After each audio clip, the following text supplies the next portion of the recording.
السلام عليكم. عليكم السلام. سيدة كو زاني دان؟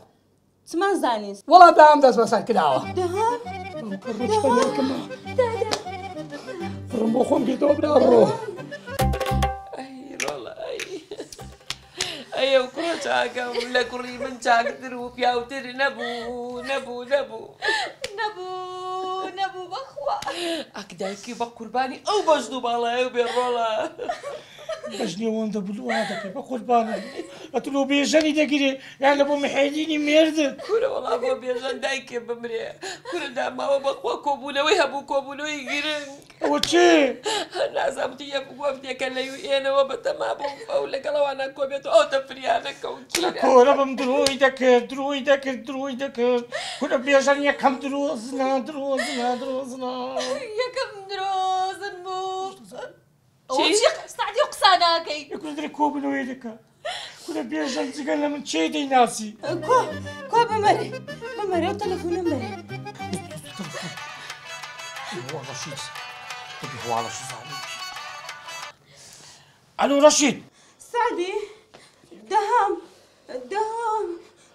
الو بابا خالم گیراوە. كرم چه بيقولي؟ ئەم ڕەشید وای گوت. آي زي كلا تاوي رشيدي بدا أو قصي لدورانه وسط آخر كشف كل. إيه باشا كوتا زاني. ئەمە دەکەم مام ڕەشیدی لە دوکانێ. يقول أبو تدا كلا دكاني. دایکم هات قەناعەت بە تۆکە کەم چی ناس و سواری. وي تكت يعني أسب سؤالي هالوالي مشتي. كل يهوا أقول شيء تبدكن باشا ديم بس أقصي كتعزة جيت ليبو لك كزوانا ليها أخوتك السلامة. ئەرە وەڵام وەرە لە خۆچۆ. إن شاء الله دمري. كي تمري؟ أجل لي نبو هناس.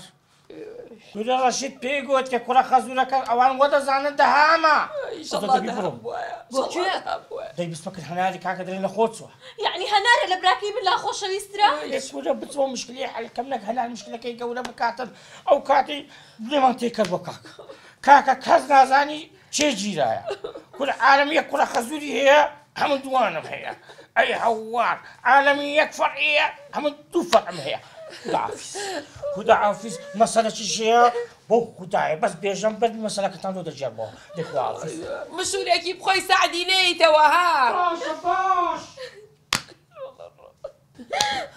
باش يا الله شي عبد الله حيداني ليمو رجاء أخواتاني دكم نكان تلفون لبوليسي بكان يا بو أي شو أي شيء بكي هر أوداني شيء كل قربان بنزاري موضوعك ديارني موضوعك عصاية يا نا عصاية بقول ما بصري لك كاكا حتى مغربي تا مغرب كل زورة سعدي أبو الله حيراني دابا منك جاري وش بجمدك يا الله شي بكم كاتب شاينا تاوكم زم دباش ليمون نكي ها دباش يا تورا دابا يلا ديك ايوا بس مش خوت خوا سعدي دبي ساكت سبب الجديد كان هرشيك كلمة بيلا أكرم لسجناب من ما قلت ان شاء الله برضه بيتي خوافي خوي